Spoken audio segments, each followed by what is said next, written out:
s'applique à Cuba. Et par ailleurs, notre presse, le mur médiatique, lance de grandes campagnes, soi-disant, de défense des droits de l'homme. Mais ce même blocus, c'est quelque chose qu'il essaye d'appliquer à nos libertés. Alors je ne peux pas lui donner la parole parce qu'on est un peu court comme temps de débat, mais il y a donc parmi nous une adhérente de Cuba Linda qui est en but à l'heure actuelle aux tracasseries de sa banque, la BNP pour ne pas la nommer, qui lui demande de s'expliquer sur un voyage à Cuba et des transactions à Cuba. Nous commençons à avoir un certain nombre de témoignages de ce genre, c'est-à-dire que le blocus est aussi une limitation de la liberté des citoyens états-uniens de voyager à Cuba, envoyer de l'argent à Cuba, les relations avec leur famille à Cuba, mais c'est quelque chose qui s'applique aussi à nous. On va essayer durant cette campagne du Parti communiste, avec l'aide des associations de solidarité, d'essayer de lister et de réunir tous ces cas avec, dans l'idée peut-être d'envisager une action, en tout cas de dénonciation, ou peut-être quelque chose devant une banque. Voilà. Donc je passe la parole maintenant à Victor Fernandez de Cuba Coopération, notre éclairage sur le blocus vu par une organisation qui justement lutte et essaye de nouer des relations avec Cuba. Merci Maïté, bonjour à tous. Si Maïté le permet, l'essentiel sur la question de la première qu'elle a posée a été merveilleusement répondu. Je vais apporter ma propre contribution.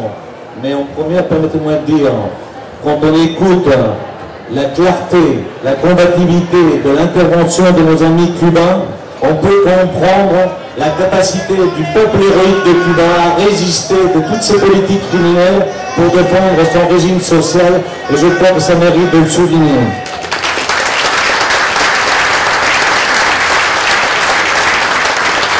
La deuxième chose, c'est que nous partageons le constat. Je ne vais pas être long, ça a été dit. Cuba, le blocus économique et commercial contre Cuba constitue le principal obstacle au développement de ce pays. Nous le partageons avec Cuba Linda, nous le partageons avec France Cuba, avec beaucoup d'organisations. Nous condamnons et nous agissons pour faire en sorte que cette politique des États-Unis puisse en finir. Au passage, voyons le double langage. Certes, ça a été développé. On nous dit le blocus ne peut être levé que par un vote du Congrès. Bien. Mais retirer Cuba de la liste des pays soi-disant qui soutiennent le terrorisme, Biden peut le faire dès aujourd'hui. C'est dans sa responsabilité. Donc il faut continuer à exiger cela. Et cela me conduit à dire, bien sûr qu'il faut des actes de solidarité contre Cuba.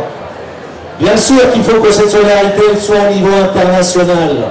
Mais en même temps, soyons conscients, et chers amis, puisqu'on se retrouve ici dans le cadre de cette fête, depuis tant d'années à exiger la fin de ce blocus, malgré tout, le blocus économique va continuer contre Cuba. Et donc, la question qui nous est posée, c'est pas uniquement d'apporter un soutien politique qui est important, mais c'est d'apporter aussi un soutien économique. Il faut aider Cuba à se développer pour maintenir, pour perfectionner son régime social, pour continuer à vivre. Et donc, de ce point de vue, il y a des initiatives que nous pouvons prendre ensemble. Parce que, je le disais, nous partageons des choses. Nous sommes victimes de ces mêmes exemples. Cuba Linda, on vous interdit d'avoir les terminaux de CE. Et vous savez, en ce qui nous concerne, alors que depuis 25 ans, nos comptes étaient à la Banque Populaire, sans aucun problème, sans aucune incidence, du jour au lendemain, on nous a fermé nos comptes. Et quand on demande qu'on le justifie, évidemment, on se garde de le dire pour quelle raison. Mais en tête à tête, on vous soupçonne de soutenir Cuba, et donc ça nous pose un problème. Donc vous voyez, la question qui nous est posée maintenant, c'est est-ce que toutes les organisations, est-ce que nous allons continuer à travailler, à réaffirmer, en tenant compte de la spécificité de chacun? Nous sommes plutôt dans le secteur de la coopération. Bien sûr que nous soutenons Cuba. Donc, je crois que la question qui nous est posée, c'est d'unir nos forces, d'agir ensemble. Pas unique, bien sûr en France, mais aussi au niveau européen. C'est le sens des... Parce que si je fais un parallèle, et je dois remercier aussi Cuba Linda sur cette partie-là, nous avons, je crois qu'il y a parmi les exigences, il faut continuer à parler de la réalité cubaine, telle qu'elle est, parce que ce n'est pas les médias français qui vont nous aider à le faire. Et donc, Cuba Linda, à travers ses voyages, contribue à faire connaître la réalité cubaine. Et deux, il faut unir toutes nos forces pour lutter contre cette politique agressive contre Cuba, mais pas dans le désordre, dans l'unité. Et donc, je me félicite déjà qu'avec France Cuba, qu'avec Cuba Linda, nous ayons pu lancer ensemble une pétition qui vise à recueillir déjà dans un premier temps 1 million de signatures. Pétition qui a été lancée par les forces démocratiques d'Amérique latine. Mais nous appelons aussi à matérialiser cette chose, faire monter la pression sur cette injustice. Et je me fais référence au mois de novembre, à Bruxelles, va se tenir un tribunal international qui vise, avec des juristes, qui vise à faire condamner la politique des États-Unis. En premier lieu, parce que c'est une véritable atteinte aux droits de l'homme. On nous parle beaucoup de droits de l'homme, c'est qu'on les arrange. Et dans ce cadre-là, je lance un appel.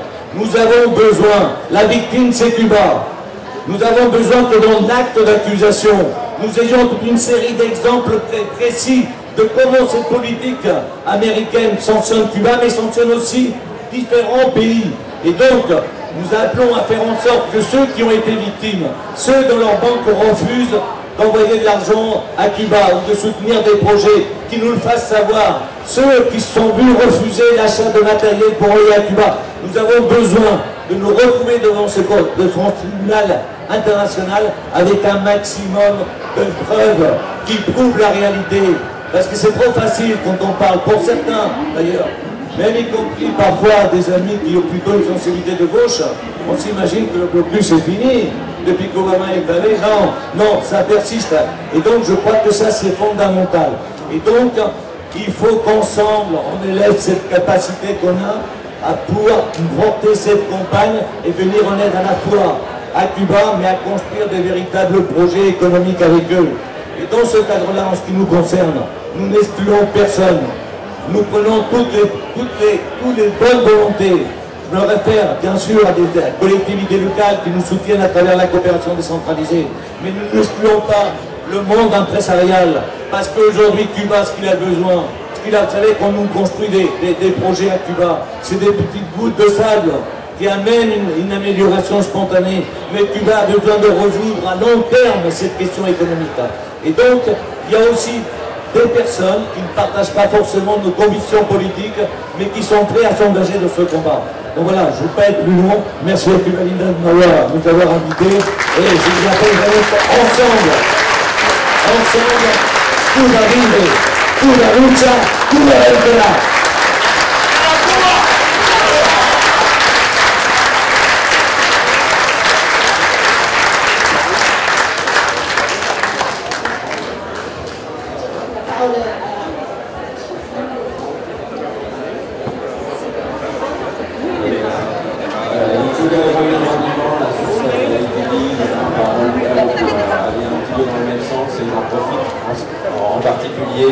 Pour saluer le travail des missions et représentations diplomatiques cubaines, et en particulier l'ambassade de Cuba en France.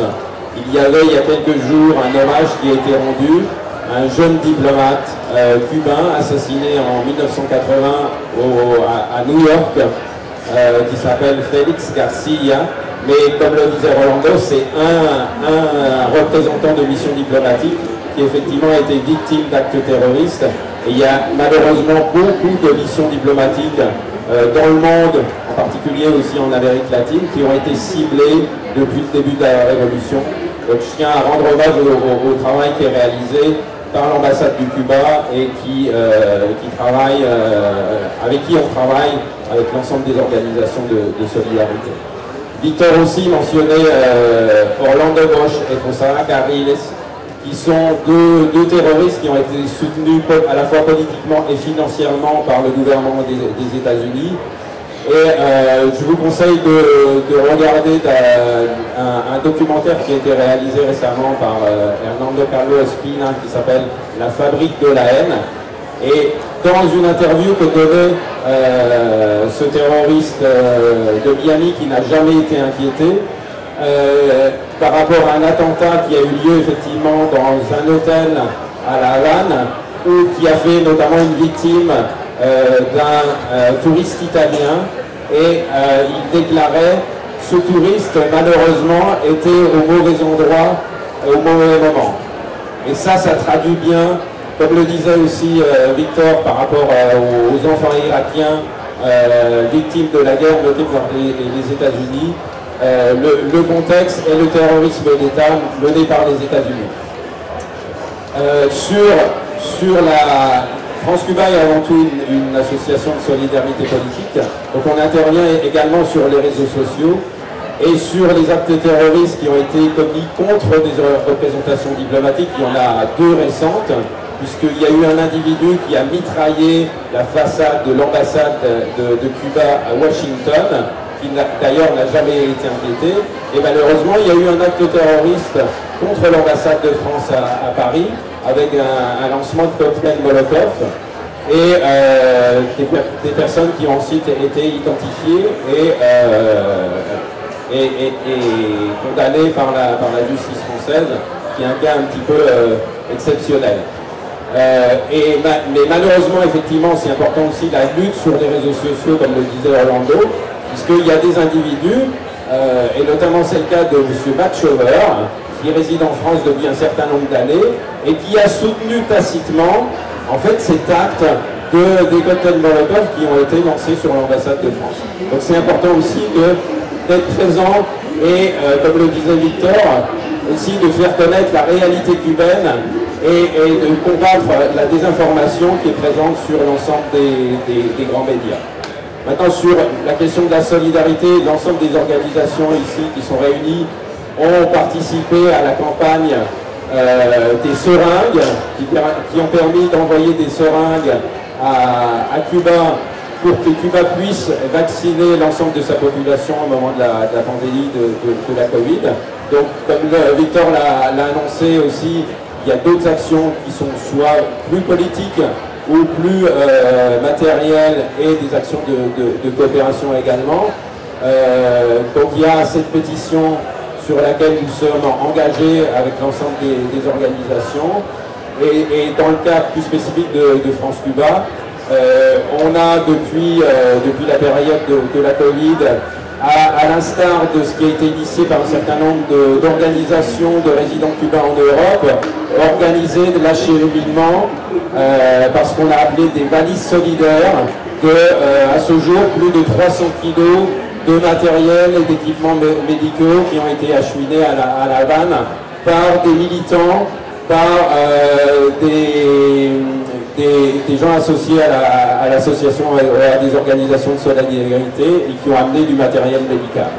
C'est une action aussi qu'on va poursuivre, et France-Cuba lance une opération container pour l'année 2024. Voilà, merci à vous.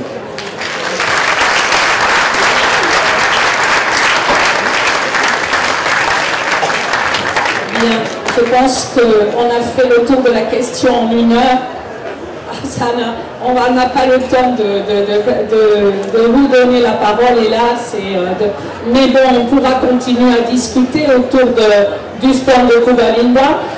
Moi, je veux dire que j'avais totalement confiance en l'ensemble des intervenants. Merci à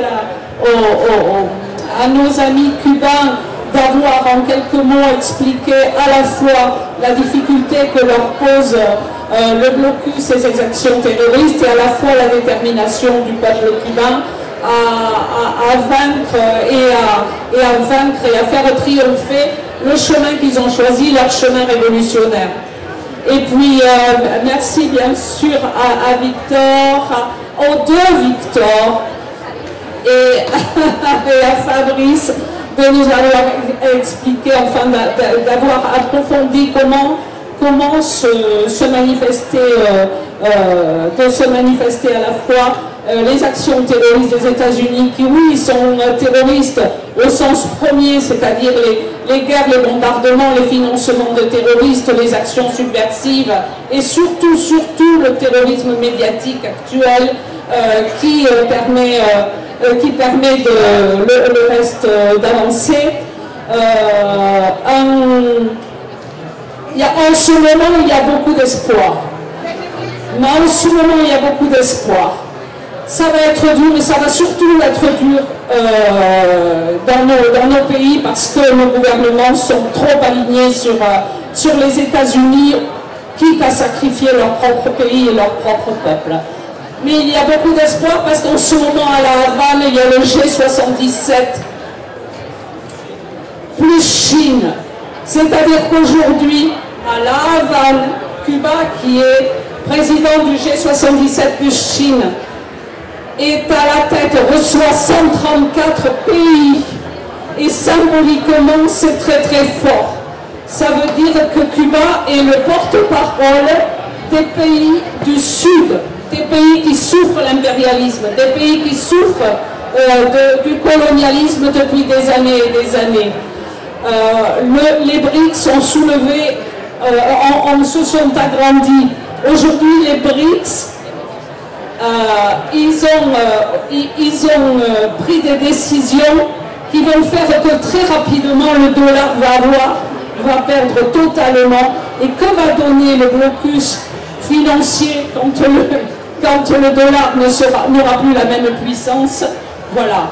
Donc aujourd'hui, il y a un nouveau monde qu'ils appellent multipolaire. Il y a aussi un autre terme, multipolaire ou qui s'élève et qui décide que eh bien, ce ne seront plus les pays les puissants capitalistes qui décideront pour les autres du type de gouvernement et du type de système. On le voit dans les BRICS, il y a des gens qui sont la Chine qui est dirigée par un parti communiste, et puis il y a l'Iran, et puis il y a l'Arabie Saoudite, etc.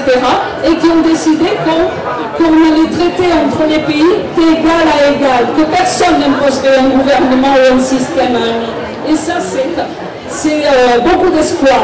Alors oui, à nous de lutter surtout sur le plan médiatique pour faire connaître la vérité de Cuba, et c'est pour ça que nous, à Cuba Linda, on continue à vouloir amener les gens pour qu'ils deviennent des ambassadeurs de Cuba quand ils reviennent ici. Oui, faites-nous remonter tous les détails. Il y a ce tribunal le 16 et le 17 novembre à Bruxelles, et il faut faire remonter toutes les difficultés que vous avez. Il y a un autre truc en ligne qui s'appelle One Cent for Cuba. One Cent for Cuba, ce sont nos amis de la solidarité anglais qui, tous les problèmes bancaires que vous avez pour envoyer de l'argent à Cuba World, alors ça consiste à vous essayer d'envoyer 10 € à un truc à Cuba, et la banque qui vous envoie le refus, et bien tout ça est collecté de manière à monter un dossier pour ça. Et puis on continue et avec l'espoir, avec beaucoup d'espoir effectivement. Viva Cuba! Viva la révolution cubane!